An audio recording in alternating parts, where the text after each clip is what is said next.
Hey everyone, thanks for tuning in. If you're new here, consider subscribing. It really helps keep these stories coming.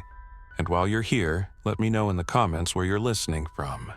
Now, sit back, relax, and let's get into the story. I smelled the outbreak before I saw it. The air had a strange metallic scent that clung to my clothes as I worked late in the shop. I thought it was just another bad day in the garage. Burnt oil, rust, maybe something rotting in a forgotten lunchbox. But this was different. Thicker. Wrong. The night shift was supposed to be quiet. Just me, a half-empty coffee cup, and a busted pickup I was trying to bring back from the dead. The old Ford starter was fried, and I'd just finished wrestling a new one into place when the shop phone rang. No one called this late? Wiping my hands on a rag, I hesitated before picking up. Joe's auto. For a moment, all I heard was heavy breathing. Then a voice, raw, frantic. "Lock your doors."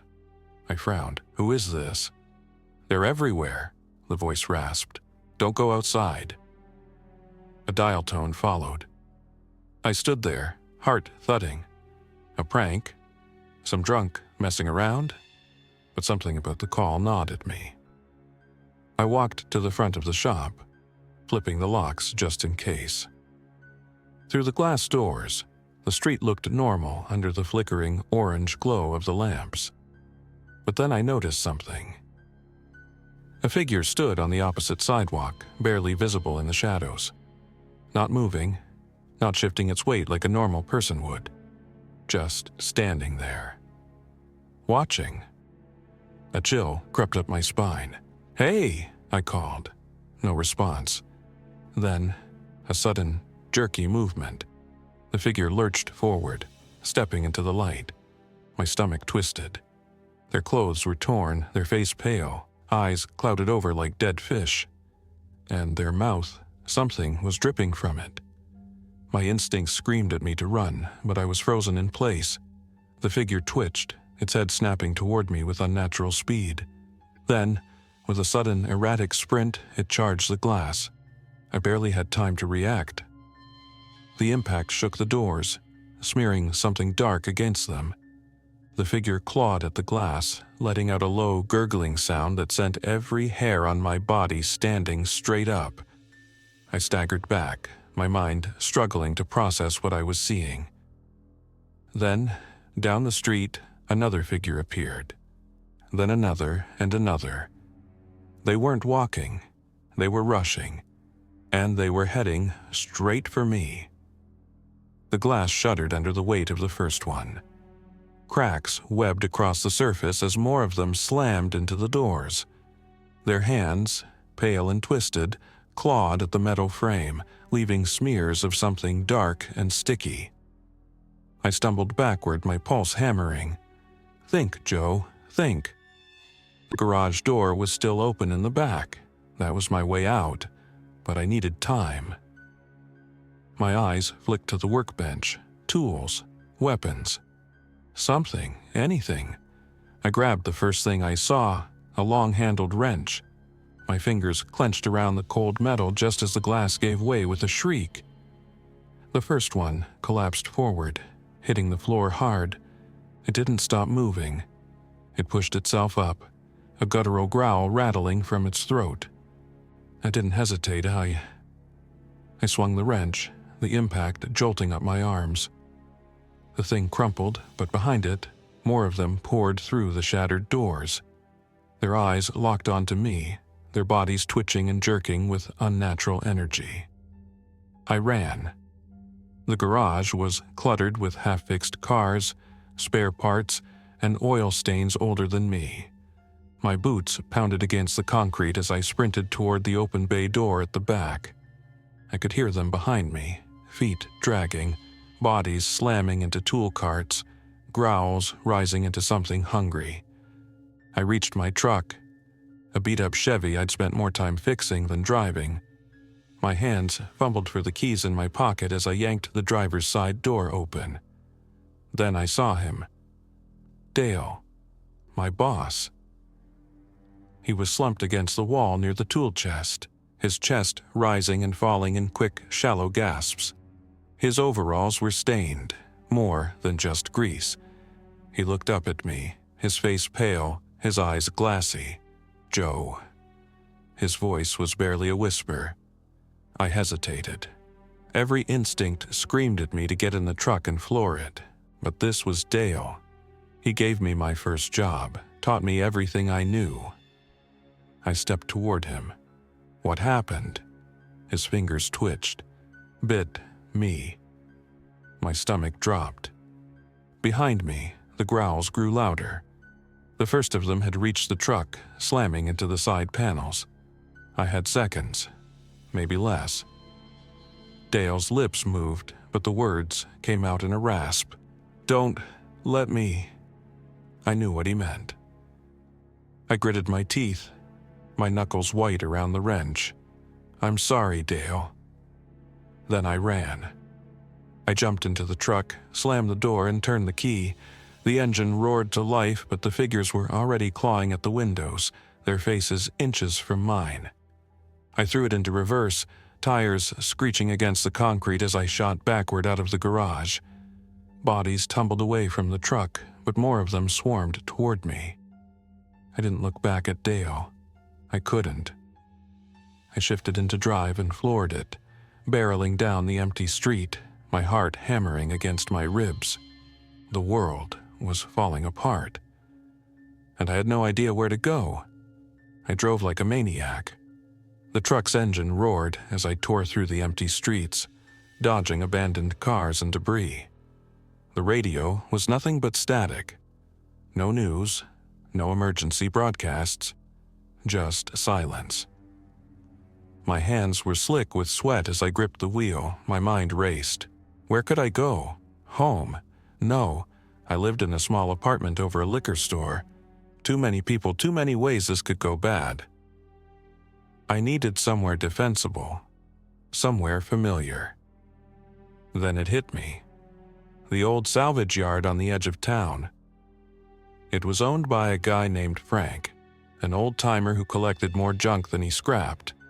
High fences, a locked gate, and best of all, it was way out past the main roads. Fewer people meant fewer things. I pressed the gas. The town was unrecognizable. Storefronts had shattered windows. Some buildings were on fire. I passed an overturned police cruiser, its lights still flashing. A dark shape was slumped against the driver's side door, unmoving. I kept going. Then, just as I turned onto the highway leading out of town, something darted into the road. I slammed the brakes. A woman. She stood in the truck's headlights, panting, her face streaked with dirt and sweat. She wasn't one of them. Her eyes were clear, alive. She ran to my window, banging on the glass. "Please, let me in." Every instinct screamed at me to hit the gas. I had no idea who she was. If she'd been bitten. If this was a trap. But then I looked closer. She was shaking. Her hands were covered in scratches, her clothes torn, but there were no bites, no strange movements. Just pure, desperate fear. I made my choice. I reached over and popped the lock. "Get in." She scrambled inside, slamming the door just as something lurched out of the darkness behind her. One of them reaching, grasping, I floored it. The truck fishtailed as I sped down the highway. The woman gasped, gripping the dash. For a few miles, neither of us spoke. Then, between heavy breaths, she looked at me. "Thank you." I nodded, keeping my eyes on the road. "You hurt?" She shook her head. "No, just running." I glanced at her. "What's your name?" "Emily." I nodded. "Joe." She let out a breath. "Do you know what's happening?" I tightened my grip on the wheel. "Not really, but it's bad." She swallowed.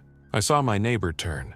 1 second he was normal, and then it was like something just switched. I didn't ask about the rest. I could guess. I spotted the salvage yard up ahead. The gate was closed, but the chain was loose. I could bust through it if I had to. I turned onto the dirt road leading up to it. We might be safe here. Emily stared out the window, her fingers gripping her seatbelt. Might? I didn't answer, because I had no idea if we were walking into something even worse. The truck's headlights cut through the darkness as we pulled up to the salvage yard. The place looked deserted. No movement, no noise. Just rows of rusting cars behind the tall chain-link fence. I slowed down, scanning for any sign of Frank. The front office was dark, the door shut. His old tow truck sat in the lot, but there was no sign of him. Emily shifted in her seat. "Are you sure about this?" "No," I admitted, "but it's better than being out there." I pulled up to the gate and put the truck in park. I reached for the handle, but Emily grabbed my arm. "Wait, what if—" A sound cut her off. A metal creak. We both froze. Then, from the shadows near the front office, a shotgun barrel emerged, followed by a grizzled face. Frank. He stepped into the headlights, squinting, his lined face tense. His finger hovered over the trigger. I slowly raised my hands. "Frank, it's me. Joe." He didn't lower the gun. "That don't mean much right now, kid." His eyes flicked to Emily. "She clean?" Emily swallowed hard. I wasn't bitten, I swear." Frank studied her for a moment. Then, after what felt like an eternity, he let out a long breath and waved us in. "Get inside, now." I didn't argue. I threw the truck in drive and rolled through the gate. Frank shut it behind us, looping the chain back in place. As soon as I killed the engine, Frank was at my door. "Tell me everything." We followed him inside the office, locking the door behind us. The place smelled like stale coffee and motor oil. A radio crackled softly in the background, more static. Emily and I took turns explaining what we'd seen, the attacks, the way people changed, the way they moved. Frank listened in silence, his jaw tightening. When we finished, he sat back with a heavy sigh. Figured it was something like that. I frowned. "You knew?" He rubbed his face. "Didn't know what exactly. Just knew things were going bad, fast." He nodded toward the back room. "Got a TV in there, been watching the news before it all went dark." I felt a sinking feeling in my gut. "And?" Frank sighed. "Military's pulling back. Cops are gone. No one's coming to save us, kid." Emily hugged herself. "Then what do we do?" Frank scratched his beard. "We hole up, we wait. See if this thing burns out." I glanced at the barricaded windows, the heavy metal door, the shelves stocked with supplies. It wasn't perfect, but it was better than nothing. Frank leaned forward. "Only one rule." His eyes flicked between us. "If either of you get bit, you don't come inside, no exceptions." Emily and I exchanged a look. I nodded. "Agreed." Frank sat back. "Good. Now get some rest. Tomorrow we figure out our next move." I wanted to believe we were safe, that this place could hold. But deep down, I knew the worst was still coming. I didn't sleep. Even with the doors locked, the windows boarded up, and Frank keeping watch with his shotgun, I couldn't shake the feeling that we were living on borrowed time.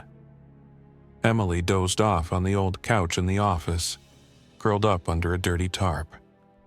Frank sat by the door, his shotgun resting across his lap, his eyes half closed but never fully shutting. I paced, my mind wouldn't stop running. How far had this spread? Was there anyone left out there? Was this just our town, or was the whole world going dark? A faint noise snapped me out of it. A distant thump. I froze, listening. Another thump. Closer this time. I turned to Frank. He was already looking at me, his expression hard. He heard it too. Then, scraping, something moving outside. Frank stood up slowly, motioning for me to stay quiet. He crept toward the boarded-up window and peeked through a crack. I held my breath. Then he whispered, "We got company." Emily stirred on the couch. "What?" Frank stepped back from the window, his face grim. "They found us." A low growl echoed through the night. Then, a sudden bang against the metal door. Emily shot up, her eyes wide. "Oh no!" Another impact, the whole door rattled in its frame. I grabbed the wrench from my belt. Frank cocked the shotgun.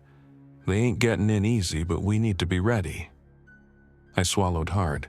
"How many?" Frank hesitated. "More than we can handle. The salvage yard's high fences were supposed to keep people out, but now they were a cage.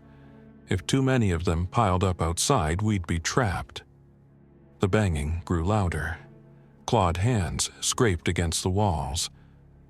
Then, from the back of the building, crash. A window shattered. My blood turned to ice. "They're inside," Emily whispered. Frank spun toward the back room. "Move!" I grabbed Emily's wrist and ran, following Frank through the office and into the garage. The dim emergency lights cast long shadows across the wrecked cars and metal shelves. Somewhere, in the darkness, movement. A figure stumbled through the broken window, dragging itself inside. Another climbed in behind it. Frank didn't hesitate. Boom! The shotgun roared. The first figure dropped, but the second one kept coming, stepping over its fallen companion like it didn't even notice. Emily gasped. "There's more!" Shapes moved outside, pushing through the broken window, forcing their way in. We were out of time. Frank pumped the shotgun. "We need to go, now." I looked around frantically. The main doors were blocked. The front was swarmed. The only way out was, I turned to Frank. "The tow truck." His eyes flicked to the old wrecker parked in the corner. Keys still in the ignition. He nodded. "Let's move." I grabbed Emily's hand and we ran. The figures reached for us as we sprinted past. One lunged, nearly grabbing my jacket. I swung the wrench, knocking it back.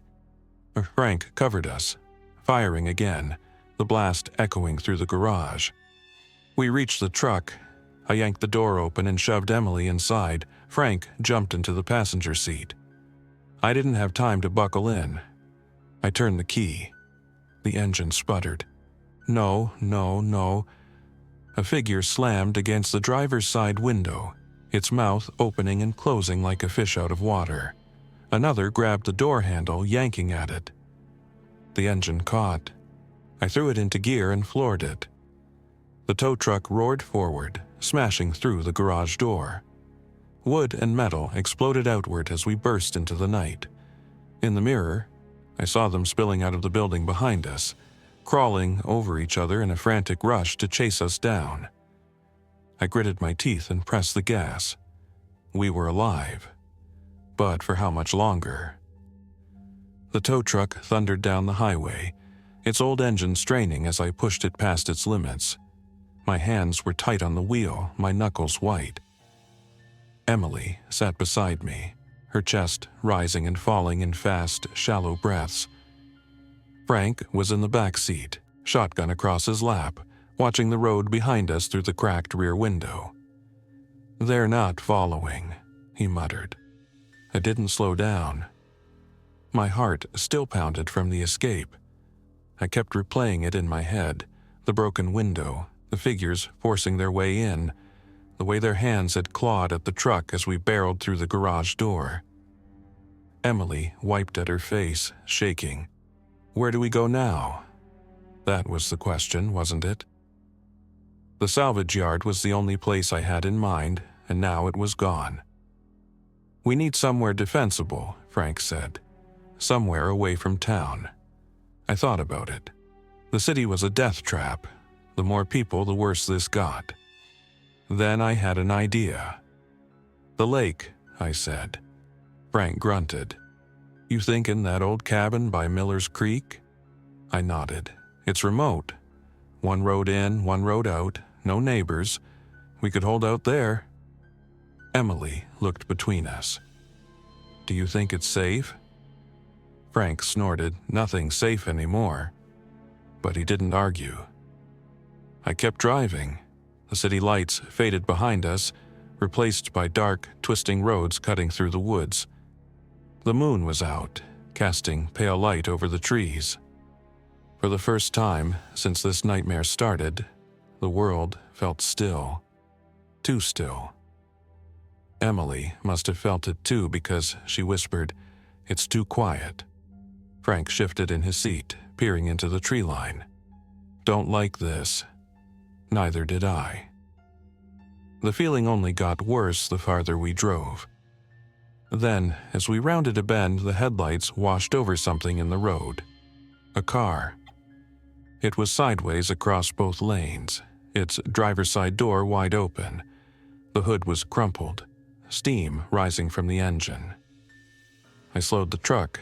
My instincts screamed trap, but my brain wouldn't let me just drive past. What are you doing? Emily asked, nervous. I killed the headlights. Might be someone who needs help. Frank grunted. Might be someone looking to take help. I let the truck roll forward a few more feet. No movement, no signs of life. Just the wrecked car and the empty road stretching ahead. Then a noise, a soft shuffling. Something moved in the trees. Frank cursed. We got company. A shape emerged from the darkness, then another. I barely had time to react before they rushed the truck. They came fast, too fast. Figures spilled out of the trees, their bodies moving in that unnatural, twitchy way. Their eyes locked onto us, and in an instant they were charging. I slammed the truck into reverse. The tires squealed as we lurched backward. Frank rolled down the window and fired. Boom. The lead figure dropped, but the others didn't even flinch. They kept coming, arms outstretched, legs moving like broken puppets. Emily gasped. They're everywhere.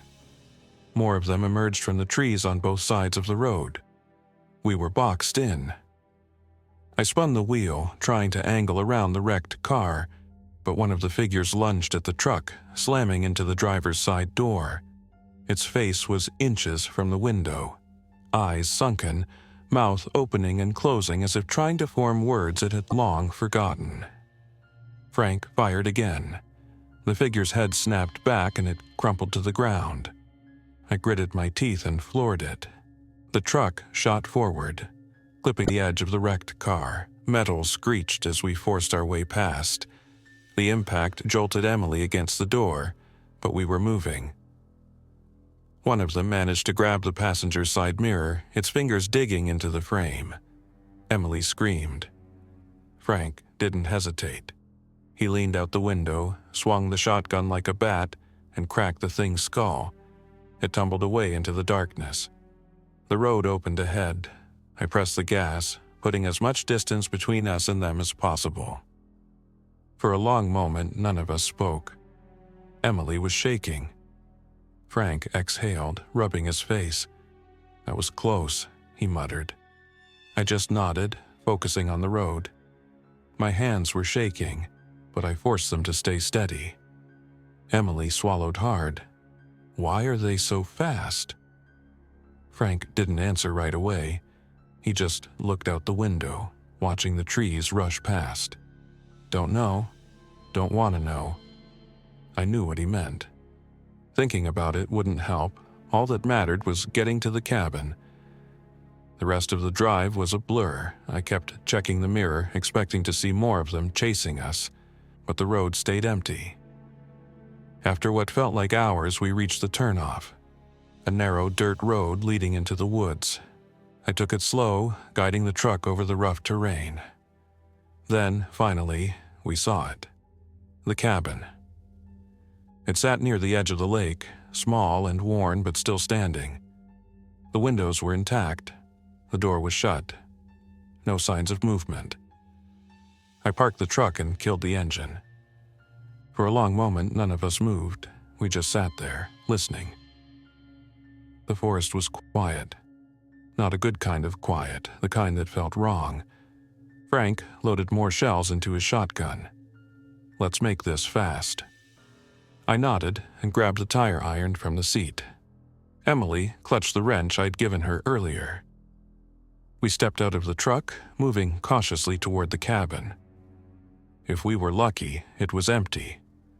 If we weren't, well, we'd find out soon enough. The cabin loomed in front of us, dark and silent. I gripped the tire iron, my palms slick with sweat. Emily stood close, her wrench clutched tight. Frank took point, shotgun raised as he stepped onto the porch. The wooden planks creaked under his boots. He reached the door and tried the handle. Locked. Frank muttered under his breath, then motioned for me. I stepped up, wedging the tire iron into the frame. A sharp tug. Nothing, another crack. The wood splintered and the door swung open. Darkness greeted us. The air inside was stale, thick with dust and something else. Something faint but wrong. Frank went in first, shotgun sweeping the room. I followed, Emily right behind me. The living area was small. A tattered couch sat against one wall, a fireplace filled with cold ashes on the other. A tiny kitchen in the back, a single hallway leading to the bedrooms. No movement. No sound. Frank lowered the shotgun slightly. Clear so far. I exhaled, tension easing just a bit. Emily peered into the kitchen. Think anyone's been here? Frank ran a finger along the counter, showing a thick layer of dust. Not for a while. That was good. It meant no one would come looking. I checked the hallway, 2 doors. One slightly open, the other shut. I pointed. I'll check the first. Frank, take the other? He nodded. I pushed the door open slowly. The room was empty. A small bed, a broken dresser, nothing else. I turned back to the hallway just as Frank opened the second door. The moment it swung inward, his body went stiff. Then bang! The shotgun fired. Emily screamed. I rushed forward, heart hammering. Inside, a figure slumped against the far wall, a hole in its chest. A man, or what used to be one. His clothes were filthy, his skin pale, his eyes cloudy and vacant. He twitched once, then went still. I swallowed hard. He was in here the whole time? Frank lowered the shotgun. Wasn't moving, thought he was gone already. He exhaled sharply, didn't take no chances. Emily pressed a hand over her mouth, trying not to look. I stepped closer. The man hadn't turned yet. He must have been holding on alone in the dark, waiting for the end. A sick feeling settled in my gut. Frank nudged the body with his boot. We should get rid of him. I nodded. I'll help. It wasn't easy, but we dragged him outside away from the cabin, covered him with an old tarp we found in the shed. It felt wrong to just leave him there, but we didn't have a choice. When we got back inside, Frank shut the door and locked it. He turned to us. This'll hold for a while, but we ain't out of the woods yet. I knew he was right. We had food and water, but not much. Ammo was limited. And the world outside, it wasn't our world anymore. Emily sank onto the couch, rubbing her arms. What do we do now? Frank sighed, settling into a chair. We rest, we think, and we wait. I stood by the window staring out at the dark forest. We'd made it through the first 12 hours, but something told me the real fight was just beginning. Thanks for listening. If you enjoyed this story, don't forget to like and subscribe. Your support keeps these creepypastas coming. Until next time, stay alert, stay safe, and never ignore the feeling that something is watching.